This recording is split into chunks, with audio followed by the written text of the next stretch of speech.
Apa kabar kalian semua? Aku lahir 22 tahun lalu tanpa lengan. Para dokter tidak mengerti kenapa, bahkan sampai saat ini. Tapi itu tidak penting karena kita tidak bisa mengembalikan masa lalu. Yang bisa kita lakukan adalah menatap hari ini dan hari esok, memikirkan bagaimana kita bisa berhasil di saat ini dan seterusnya. Oh, kami tidak punya firasat akan hal ini. Pada suatu saat ia mengikuti tes dan bisa berhasil seperti saat ini. Aku terkejut saat dokter masuk ke ruang tunggu dan mengatakan bayimu lahir tanpa lengan. Reaksiku saat itu, tanpa lengan berarti kita tidak bisa melakukan apapun di dunia ini. Kami bergegas ke ruang persalinan di mana sang bayi dirawat. Aku merangkulnya dan kubilang syukurlah dia masih punya kaki. Kemudian aku kembali memeluknya dan para suster merasa heran sekali.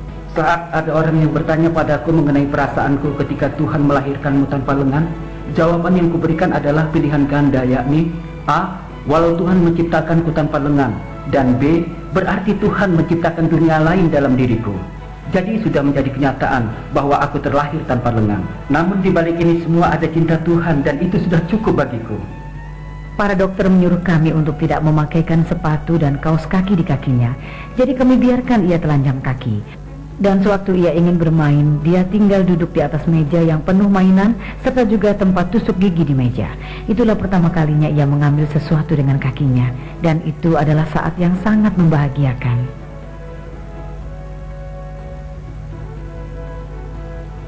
Saat dia di SMU, John sungguh sangat percaya diri.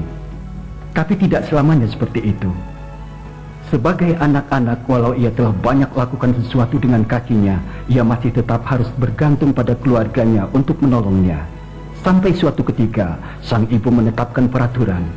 Saat ini, ibunya sudah memiliki 8 putra, dan sang ibu telah menetapkan bagaimana cara memperlakukan John, seperti anak laki-laki lainnya.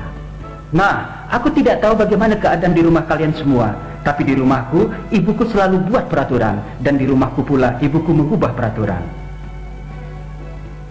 Ia lakukan segalanya yang dianggapnya bisa membuatnya senang. Bisa kalian pahami? Ia buat rapat dengan abang-abangku. Aku tidak diundang, jadi tidak tahu yang terjadi.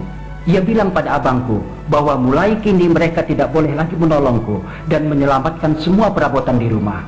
Kalau John mau ambil piring dari rak, ia harus lakukan sendiri. Kalau piringnya pecah, tidak apa. Di usia 10 tahun, aku masih butuh pertolongan abangku memakaikan baju sebelum pergi ke sekolah di pagi hari. Ia bilang kalau pergi tanpa busana, ia tidak mau ke sekolah.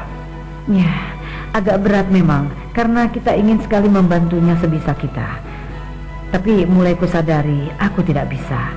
Pertolongan terbaik yang bisa kulakukan adalah membiarkannya menolong dirinya sendiri. Itu memang berat, dan hal yang sangat berat bagi para orang tua. Tapi untuk situasi ini, itulah yang diperlukan. Seluruh keluargaku mencintaiku, baik abang-abangku dan orang tuaku. Cinta itu membuat mereka terpaku, karena tidak mungkin mereka menolongku sehingga mereka tumbuhkan keberanianku untuk menjalankannya, melakukan sesuatu sendiri. John mulai memikirkan bagaimana melakukan segalanya sendiri, dan dia sedang bersiap untuk mempelajari pelajaran penting.